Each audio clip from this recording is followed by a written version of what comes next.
مرحبا مرحبا مرحبا مرحبا مرحبا الحمد لله كفى وسلام على عباده الذين اصطفى أما بعد فقد قال الله تبارك وتعالى في القرآن المجيد والفرقان الحميد فأعوذ بالله من الشيطان الرجيم بسم الله الرحمن الرحيم تبارك الذي بيده الملك وهو على كل شيء قدير الذي خلق الموت والحياة ليبلوكم أيكم أحسن عملا وهو العزيز الغفور وقال الله تبارك وتعالى كل نفس ذائقة الموت وقد قال النبي صلى الله عليه وسلم عجلوا بالتوبة قبل الموت أو كما قال عليه الصلاة والسلام۔ محترم بزرگوں، دوستوں اور عزیز دینی بھائیوں، گزشتہ 2 جمعہ سے دنیا کی بے ثباتی اور دنیا کا بے حیثیت ہونا اور اسی کے ساتھ آخرت کی فکر و آخرت کی تیاری کی رغبت کے موضوع پر بات چل رہی تھی۔ اللہ تعالیٰ نے دنیا میں جتنی مخلوقات کو پیدا فرمایا، جتنی جاندار اور بے جان چیزیں ہیں، اللہ نے سب کے لیے فنا رکھی ہے، موت رکھی ہے۔ یہ دنیا ایک وقت آئے گا ختم ہو جائے گی، گزشتہ بھی میں نے عرض کیا۔ اسی طریقے سے دنیا میں جتنی مخلوقات ہیں، ساری مخلوقات کو موت کا آنا بالکل برحق ہے، اور یہ ہمارا ایمان ہے اور یقین ہے کہ موت ہر انسان کو اپنے وقت پر آئے گی، لیکن عقل مند اور ہوشیار اور سمجھدار آدمی وہ ہے جو موت سے پہلے موت کے بعد والی زندگی کی تیاری کر لے۔ اسی کو اللہ کے رسول جناب محمد رسول اللہ صلی اللہ علیہ وسلم نے فرمایا، الکیس من دان نفسہ وعمل لما بعد الموت۔ عقل مند اور سمجھدار آدمی وہ ہے جو موت کے بعد کام آنے والے اعمال اس دنیا میں کر لے۔ وہ آدمی عقل مند اور سمجھدار نہیں ہے جو دنیا جمع کر رہا ہے، دنیا کا مال جمع کر رہا، دنیا کی دولت جمع کر رہا، بینک بیلنس بنا رہا، پراپرٹی بنا رہا۔ وہ آدمی عقل مند ہوشیار نہیں ہے۔ دنیا میں آج کل لوگ کیا سمجھتے ہیں؟ جو آدمی جتنا زیادہ مالدار، جو آدمی جتنا زیادہ کما رہا، جس کا جتنا زیادہ بڑا بزنس ہے، اس کے بارے میں یہ خیال، یہ گمان کہ یہ آدمی عقل مند ہے، ہوشیار ہے، سمجھدار ہے۔ حالانکہ ایسا نہیں ہے۔ اللہ کے رسول نے فرمایا سمجھدار ہوشیار وہ ہے جو آخرت کی کمائی کر لے، موت کے بعد کام آنے والی چیزوں کی تیاری کر لے۔ تو اللہ تعالیٰ نے دنیا میں بھیجا اسی لیے تاکہ مرنا ہے، ہر ایک کو موت آنی ہے۔ اور موت کب آئے گی کسی کو موت کا پتہ نہیں ہے، لیکن موت آنا بالکل یقینی ہے۔ یہ ہمارے ایمان میں، ہمارے عقیدے میں داخل ہے۔ موت سے پہلے آدمی کو آخرت کی تیاری کر لینا ہے، اور یہ بات طے ہے کہ موت کا جب وقت آ جاتا ہے تو پھر اللہ تعالیٰ کوئی مہلت کسی کو عطا نہیں فرماتے۔ وَلَن يُؤَخِّرَ اللَّهُ نَفْسًا إِذَا جَاءَ أَجَلُهَا۔ اللہ تعالیٰ ہرگز بھی مؤخر نہیں کریں گے، ذرا بھی تاخیر نہیں کریں گے جب موت کا وقت آ جاتا ہے۔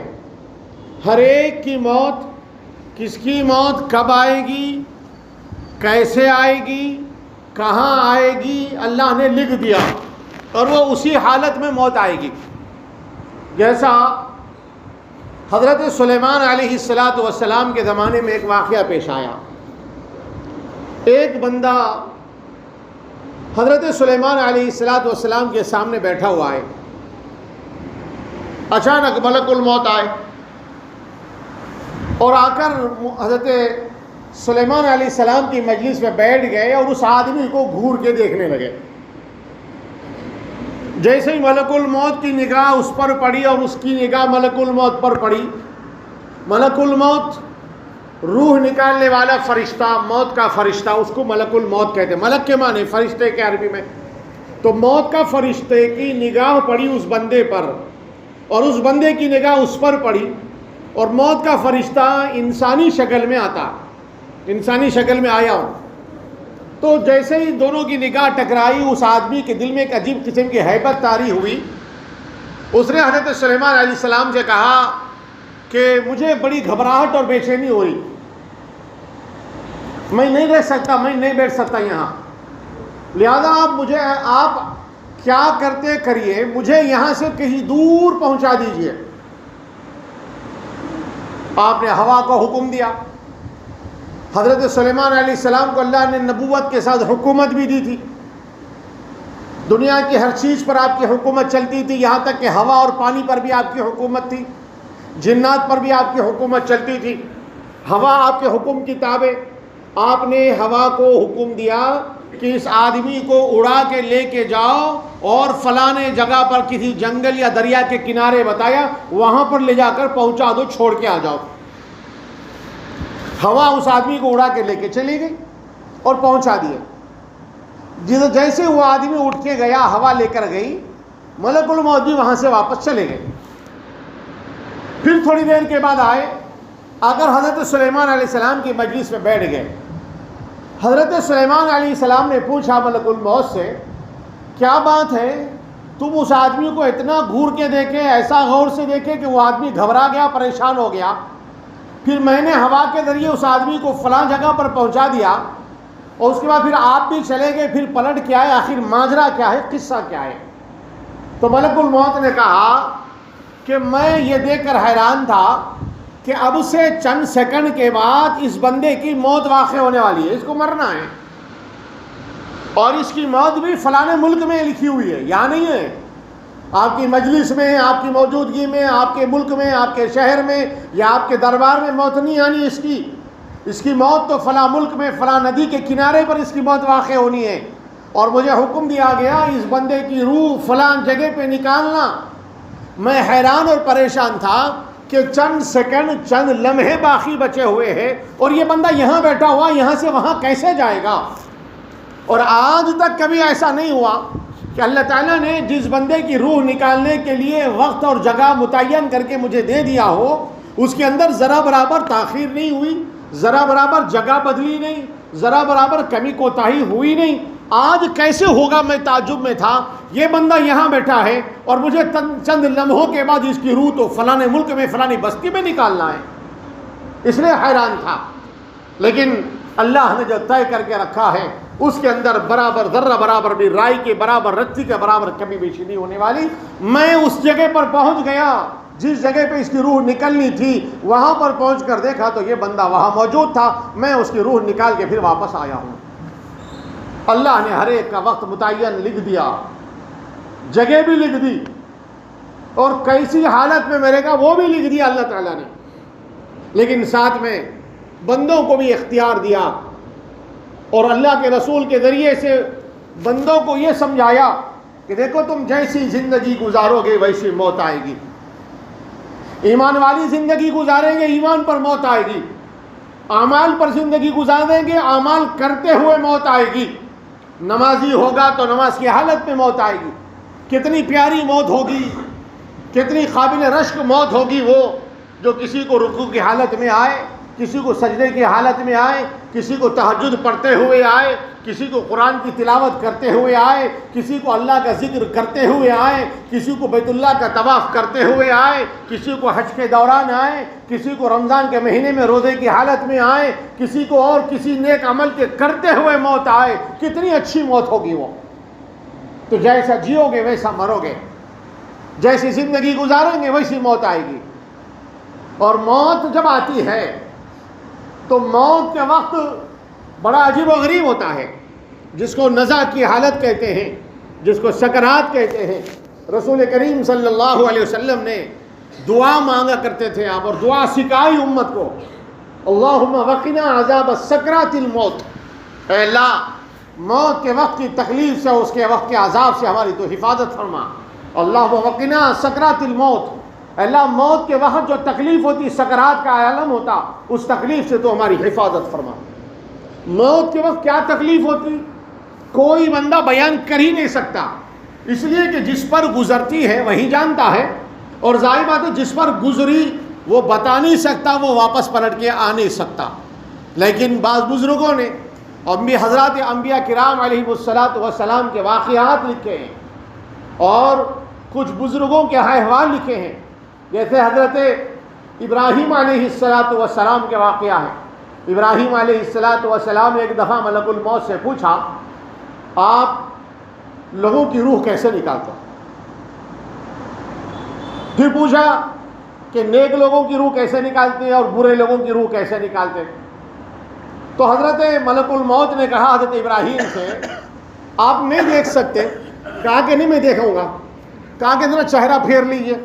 ابراہیم علیہ السلام نے اپنے چہرے کو پھیر لیا، پھر وہ کہا دیکھو، تو حیران رہ کے زمین سے لے کے آسمان تک ایک کالا آدمی ہے، انتہائی غلیظ شکل و صورت ہے، منہ سے، آنکھوں سے، کانوں سے آگ کے شعلے نکل رہے ہیں، جسم کے اوپر جہاں جہاں بال ہیں وہاں پر انسان کی گویا کے سر لگے ہوئے ہیں، بڑی عجیب و غریب ڈرونی شکل میں ہے۔ ابراہیم علیہ السلام دیکھ کر بے ہوش ہو کر گر گئے، غشی آ گئی آپ کے اوپر۔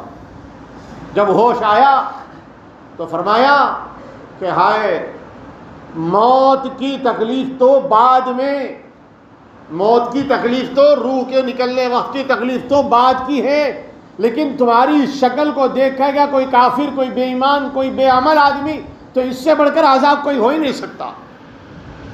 وہ تو بعد کی تکلیف ہے، یہ تکلیف اتنی خطرناک ہوتی اس کو دیکھ کر ہی آدمی کی روح نکل جائے، اتنی بھیانک شکل آپ کی۔ پھر پوچھا کہ نیک لوگوں کی روح نکالتے وقت کیسی حالت میں آتے ہو؟ کہا کہ چہرہ پھیر لیجئے۔ آپ نے اپنے چہرے کو پھیر لیا تو حضرت ملک الموت نے کہا کہ اپنے چہرے کو پھر دیکھیے میری طرف۔ آپ نے دیکھا کہ انتہائی خوبصورت نوجوان ہے، شکل و صورت بڑی پیاری ہے، سفید کپڑوں میں ہے، خوشبو مہک رہی ہے۔ فرمایا کہ میں نیک لوگوں کی روح نکالتے وقت اس حالت میں آتا ہوں۔ کہا کہ اس سے بڑھ کر اس کو اور کیا خوشی ہوگی، ملک الموت کو اس حالت میں دیکھ کر تو اس کی روح بھی خوش ہو جائے گی، روح بھی خوش ہو جائے گی۔ اس حال میں گویا کہ روح نکالنے کے لیے آتے ہیں۔ اس لیے کہتے ہیں نا، جیسی روح ویسے فرشتے، محاورہ مشہور ہے ہمارے اردو زبان میں، جیسی روح ویسے فرشتے۔ نیک آدمی ہوگا اچھی حالت میں فرشتہ روح نکالنے کو آئے گا، اور اگر آدمی برا ہوگا، بے ایمان ہوگا، بدعمل ہوگا، زندگی پوری بے ایمانی اور بدعملی میں گزارا ہوگا، تو ظاہر بات ہے اسی کے حساب سے اس کی روح نکالی جائے گی۔ حضور نبی کریم صلی اللہ علیہ وسلم نے ایک روایت میں فرمایا، جو روح نکلتی ہے تو آدمی کے جو ہے جسم کے روئے سے نکلتی ہے، اور پورے جسم کے جوڑ میں آدمی کو تکلیف ہوتی ہے۔ حضرت موسیٰ علیہ السلام کی جب ملاقات ہوئی روح کی حق تعالی شانہ سے انتقال کے بعد، تو حق تعالی شانہ نے پوچھا، موسیٰ تم نے موت کی تکلیف کو کیسے پایا؟ موت کی تکلیف کو کیسے پایا؟ اس کو کہتے ہیں لقاء روح کا کہا جاتا شریعت میں، یعنی روح کی ملاقات ہوتی ہے اللہ سے مرنے کے بعد۔ پھر اللہ نے وحی کے ذریعے ہمارے پیغمبر صلی اللہ علیہ وسلم کو اس واقعے کی اطلاع فرمائی۔ تو حضرت موسیٰ علیہ السلام نے فرمایا، باری تعالیٰ موت کے وقت ایسا محسوس ہوا روح نکلتے وقت میں، جیسے کسی کڑھائی میں تیل گرم کیا ہوا ہو، اس کے اندر زندہ پرندے کو، چڑیا کو ڈال دیا جائے، نہ وہ مر رہا ہے نہ باہر نکل رہا ہے، نہ مر رہا ہے نہ اس کو موت آ رہی وہاں پر کہ ہمیشہ کے لیے سکون مل جائے، نہ باہر نکل رہا کہ اڑ کر کہیں اور چلا جائے، تیل کھولتے ہوئے تیل کے اندر زندہ پرندے کو ڈال دیا جائے، ویسی تکلیف مجھے بھی ہوئی، ایسا میں نے محسوس کیا۔ حدیث پاک میں آتا ہے نیک لوگوں کی روح کیسے نکالتے ہیں، آپ نے ملک الموت سے پوچھا، تو حضرت ملک الموت نے کہا کہ یا رسول اللہ، میں نیک لوگوں کی روح کو ایسے نکالتا ہوں جیسے مسکے میں سے بال نکلتا ہے، مسکے میں سے بال نکلتا ہے۔ نیک لوگوں کو موت کے وقت تکلیف نہیں ہوتی، تکلیف روح کے نکلنے کی ہوتی تو ضرور ہے، لیکن اس کا احساس نہیں ہوتا، احساس نہیں ہوتا۔ مسکے میں سے جیسے بال نکال لیا جاتا ہے اسے، اور فرمایا برے لوگوں کی، کافر کی، مشرک کی، نافرمان کی، باغی کی، بے ایمان کی، بے دین کی روح کیسے نکالتے؟ فرمایا جیسے ایک پتلا ملائم نرم کپڑا ہو، جس کو ہمارے اپنے دیہات میں کہتے ہیں ململ کا کپڑا، اس کپڑے کو کاٹی دار جھاڑیوں پر ڈال دیا جائے، کانٹوں پہ ڈال دیا جائے، کانٹوں پہ ڈال کے پھر اس کو کھینچا جائے تو اس کا رواں رواں دھاگا دھاگا نکل جاتا، ہماری اپنی موٹی زبان میں اس کی دھجیاں اڑ جاتی، دھجیاں نکل جاتی۔ ایسے جو بے ایمان اور بددین آدمی ہوگا اس کی روح کو بھی اسی طریقے سے نکالا جائے گا، اس کی روح کو اسی طریقے سے نکالا جائے گا۔ الغرض میرے بھائیوں، موت کے وقت کی جو تکلیف ہوتی ہے بڑی عجیب و غریب ہوتی ہے۔ جناب نبی کریم صلی اللہ علیہ وسلم کی روح تو بڑی آسانی سے نکالی گئی، اس کے باوجود بھی نبی کریم صلی اللہ علیہ وسلم پر بار بار غشی طاری ہوتی تھی، بے ہوشی آ جاتی تھی۔ اس لیے آپ نے دعا بھی بتائی ہمیشہ اللہ سے، موت کے وقت کی تکلیف اور ندا کی تکلیف سے تم حفاظت اور پناہ مانگو اللہ سے۔ الغرض میرے بھائیوں، موت ہر ایک کو آنی ہے، کل نفس ذائقۃ الموت، ہر نفس کو، ہر جاندار چیز کو موت کا مزہ چکھنا ہے، اس کے بغیر چارہ کار نہیں ہے، چارہ کار نہیں ہے۔ بس آدمی کو موت سے ڈرنا نہیں چاہیے، موت سے گھبرانا نہیں چاہیے، بلکہ موت کی تیاری کرنا چاہیے، موت کی تیاری کرنا چاہیے۔ اور آدمی اتنی تیاری کر کے ہو کہ ہر وقت تیار رہے کہ میں اب تیار ہوں موت کے لیے، مرنے کے لیے۔ کیوں؟ اس لیے کہ موت کے بعد اللہ سے ملاقات کرنی، جو اصل مقصد ہے ہمارا، اللہ کے سامنے جانا ہے، جو ہماری زندگی کا مقصد ہے، اللہ سے ملنا ہے، اللہ کو راضی کرنا ہے۔ تو اللہ کو ملنا ہے، ملاقات کرنا ہے، اللہ کو صورت دکھانا ہے، اللہ کو منہ دکھانا ہے، تو پھر موت سے پہلے اس قابل بھی بن جانا۔ اس کے لیے اللہ نے دنیا کی زندگی دی، اپنے ایمان کو مضبوط کرنا، اپنے اعمال کی فکر کرنا، اعمال کو درست کرنا، نماز کے ذریعے سے اللہ کی محبت اپنے دلوں کے اندر پیدا کرنا، اللہ کے ذکر کے ذریعے سے اللہ کا عشق اپنے اندر پیدا کرنا۔ اتنی محبت بندے کو ہو جائے اللہ سے، اور اتنی عبادت کرے بندہ اللہ سے کہ اپنی عبادتوں کے صلہ لینے کے لیے اور اللہ کی رضا اور خوشنودی کو پانے کے لیے اللہ سے ملاقات کے لیے بے چین ہو جائے۔ اور ظاہر بات ہے وہ بے چینی آدمی کو موت کا انتظار کراتی ہے۔ اور اگر تیاری آدمی نہیں کرا، مثال کے طور پر سفر میں جانا ہے کہ آدمی تیار ہے، دونوں جانے والے، ایک دوست فون کیا، کیا بھائی تیار ہے، چلیں گے؟ ہاں بالکل تیار ہوں، چلنا ہے، چلو۔ اور اگر کوئی آدمی تیار نہیں، آپ بولو کہ ارے بھائی حیدرآباد جانا ہے، چلو ساتھ چلیں گے، بولے کہ نہیں بھائی میں تیار نہیں ہوں، ابھی ٹائم لگے گا مجھے۔ ہوتا دنیا میں، لیکن موت کا وقت جب آ جاتا تو پھر یہ نہیں دیکھا جائے گا کہ تیار ہے کہ نہیں ہے، موت تو آ کے اٹھا کے لے کے جائے گی۔ دنیا میں آج تک کسی کو مہلت نہیں دی گئی سوائے ہمارے نبی کے۔ ملک الموت آ کر عرض کرنے لگے، یا رسول اللہ آپ کی روح نکالوں، روح نکالوں آپ کی؟ کہا کہ اللہ کا حکم ہے، اللہ کی مرضی ہے۔ کہا کہ ہاں اللہ کی مرضی ہے، بالکل میں تیار ہوں۔ اور کہا کہ اللہ کی قسم، جب سے یہ دنیا بنی اس وقت سے لے کے آج تک کسی بندے کو، کسی نبی کو بھی نہیں پوچھا گیا کہ آپ کی روح نکالنا کہ نہیں نکالنا، صرف آپ سے پوچھا جا رہا۔ موت مہلت نہیں دینے والی۔ شداد کا واقعہ مشہور ہے، شداد جس نے دنیا میں جنت بنائی تھی، اس نے فرعون کے زمانے کا بہت بڑا مالدار تھا، لوگوں کو دیکھا کہ موسیٰ علیہ السلام کے پیچھے جا رہے ہیں، ان پر ایمان لا رہے، آخرت کی تیاری کر رہے۔ اس نے کہا کہ کہاں موسیٰ جنت کی بات کر رہے ہیں، جنت مرنے کے بعد؟ ارے دنیا میں جنت بنا کے بتا دیتا ہوں۔ اس نے ساری اپنی دولت لگا دی، ہزاروں لوگوں کو لگا دیا اس کے پیچھے، باغات بنائے، نہریں کھدائی، یعنی جنت کے اندر جو جو نعمتوں کے تذکرے، وہ ساری چیزیں ظاہری طور پر کوشش کی دنیا میں اس نے۔ اور جب بن گئی اور اس کے کنٹراکٹر نے کہا کہ جنت بن چکی آپ کی، آئیے دیدار کرنے کے لیے، گھوڑے پہ سوار، پورے جاہو حشم کے ساتھ، ناز و نخروں کے ساتھ آ رہا اپنی جنت بنائی ہوئی جنت کو دیکھنے کے لیے۔ گھوڑے پر سوار ہے، اس کے گھوڑے کے دو پیر اندر ہے اور دو پیر باہر ہیں۔ اچانک ایک پھٹے پرانے کپڑے والا بوڑھا آدمی عوام کو، لوگوں کو ہٹاتے ہوئے، چیرتے ہوئے قریب آ گیا اور آ کر ان کی گویا کہ گھوڑے کی نکیل کو پکڑ لیا۔ کہا جا رہا ہے کہ معلوم نہیں کون ہے یہ، بڑا رئیس آدمی، مالدار آدمی ہے، کتنی فوجیں دیکھ رہے نہیں، تیری اتنی ہمت کیسے ہو گئی، تیری اتنی مجال کیسے ہو گئی، ان غلیظ کپڑوں پر، ان پرانے پھٹے ہوئے کپڑوں پر تو یہاں آ گیا؟ یہ تو جنت کا اناگریشن کرنے کے لیے آیا، جنت کا افتتاح کرنے کا موقع ہے، اور تو کون ہے، یہاں سے ہٹ جا۔ شداد کو بھی بڑا غصہ آیا اس کے اوپر، بہت غصے میں لال پیلا ہوا، اپنی فوج پہ بھڑکنے لگا، تم لوگ کیا سیکورٹی دے رہے مجھے، کیا حفاظت کر رہے میری، کیسے گھس کے آ گیا یہ آدمی، یہاں تک کیسے پہنچ گیا، تم لوگ کیا کر رہے، سب پہ برہم ہو رہا۔ انہوں نے، وہ بڑے حضرت نے کہا ذرا کان تو قریب لا میرے، میں کون ہوں بولوں تیرے کو، اس نے کہا کہ نہیں بولو، ذرا کان قریب لاؤ۔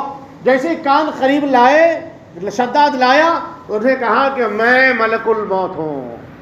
تو یہ سننا تھا، پسینے چھوٹ گئے، کہنے لگا مجھے تھوڑی سی مہلت دے دو۔ کتنے ارمانوں سے، کتنی محبتوں اور چاہتوں سے یہ دنیا میں جنت بنایا تھا، اس کا نام رکھا تھا جنت ارم، جنت ارم۔ بعض لوگ اپنی بچیوں کے نام کے ساتھ ارم لگاتے ہیں، بزرگوں نے منع فرمایا، اچھی طرح ذہن میں رکھ لیجئے، ارم نام نہیں رکھنا۔ جنت ارم شداد کی بنائی ہوئی مصنوعی جنت کا نام ہے، وہ غلط چیز ہے، غلط چیز ہے۔ خدا کے مقابلے میں غداری کرتے ہوئے خدا بننے کے ذوق اور شوق میں اتنی حرکت کی تھی، اس کا نام رکھا تھا، اس لیے بزرگوں نے منع فرمایا کہ یہ نام بچیوں کا نہیں رکھنا۔ تو بہرحال جنت ارم کا اناگریشن ہے، افتتاح ہے، کہنے لگا کہ مجھے تھوڑی مہلت دے دو، خالی ایک راؤنڈ لگا کے دیکھ لے کے آ جاؤں گا تاکہ میری نگاہوں کو تسلی ہو جائے، میرے دل کو سکون مل جائے۔ کہا کہ نہیں، اب وقت نہیں ہے۔ اسی حالت میں اس کی روح نکالی گئی، ایک پیر اندر ہے ایک پیر باہر ہے، آدھا اندر ہے آدھا باہر ہے، وہیں پر گرا گھوڑے پہ سے اور مر گیا۔ کیا کام آئی اس کی جنت۔ اس لیے میرے بھائیو، موت سے پہلے موت کی تیاری کرنا۔ اللہ کے رسول نے فرمایا عجلوا بالتوبۃ قبل الموت، تم موت سے پہلے تم توبہ کرنے میں جلدی کرو۔ ہر آدمی کو ہر وقت توبہ کرتے رہنا، اپنے گناہوں سے معافی مانگتے رہنا، ہر وقت زبان کے اوپر کلمہ جاری رہنا۔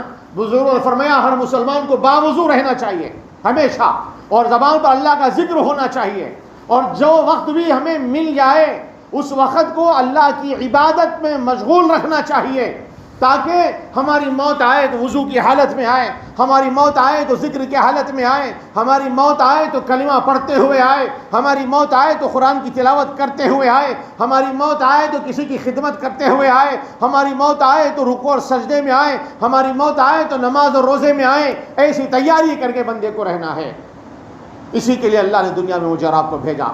اب وقت متعین ہے، پتہ نہیں کس کو کب آئے گی، اس لیے بندے کو ہر وقت ہمیشہ تیار رہنا چاہیے، اور اس کی تیاری یہ ہے میرے بھائیوں، اپنے ایمان کو مضبوط اور قوی بنانا، 5 وقت کی نماز کی پابندی کرنا، اپنے اوقات کا صحیح استعمال کرنا۔ خاص طور سے ہمارے نوجوان موبائل کے ذریعے سے بدکاری اور برائیوں میں جو مبتلا ہے، اس سے توبہ کر کے اپنے آپ کو گناہوں سے بچانا۔ کہیں ایسا نہ ہو کہ موبائل کے اوپر گناہ کے کام ہو رہے ہیں، اسی حال میں موت آ جائے، اور جیسا مرو گے ویسا اٹھائے جاؤ گے، خبر سے یہ بات بھی طے ہے۔ جس حال میں مرے گا اسی حال میں اٹھے گا قبر سے۔ اگر کسی نے زہر پی کے خودکشی کر کے مرا تو مرتے وقت اس کے ہاتھوں میں زہر کا پیالہ ہوگا، کسی نے چاقو مار کے مر گیا تو پھر قبر سے اٹھتے وقت اس کے ہاتھوں میں چاقو ہوگا، جیسی موت مرے گا ویسا اٹھے گا۔ اگر اچھے کلمہ زبان پر ہوں گے تو قبر سے اٹھے گا تو اپنی اس کی زبان پر کلمہ ہوگا، اس کی زبان پر حمد و ثنا ہوگی، اللہ کی تعریف و توصیف ہوگی۔ اور اگر مرتے وقت زبان پر گانے ہوں گے، مرتے وقت گالی ہوگی، مرتے وقت برائی کے الفاظ ہوں گے، تو پھر قبر سے اٹھتے وقت بھی زبان پر وہی الفاظ ہوں گے۔ اس لیے اپنے اوقات کو موبائل کے اندر زیادہ ضائع نہ کریں، گندی چیزیں بری چیزیں دیکھنے وقت صرف نہ کریں، کہ ایسا نہ ہو کہ اسی حال میں موت آ جائے تو ہمارا کیا حشر ہوگا، کس حال میں اللہ سے ملاقات کریں گے۔ اللہ سے دعا ہے اللہ مجھے اور آپ کو موت سے پہلے موت کی تیاری کی توفیق عطا فرمائے، موت کے وقت کی مرحلے کو بھی اللہ میرے لیے آپ کے لیے آسان فرمائے، اور موت کے بعد والی زندگی کو بھی آسان فرمائے۔ آمین۔ وآخر دعوانا الحمدللہ رب العالمین۔ صلی اللہ علیہ وسلم۔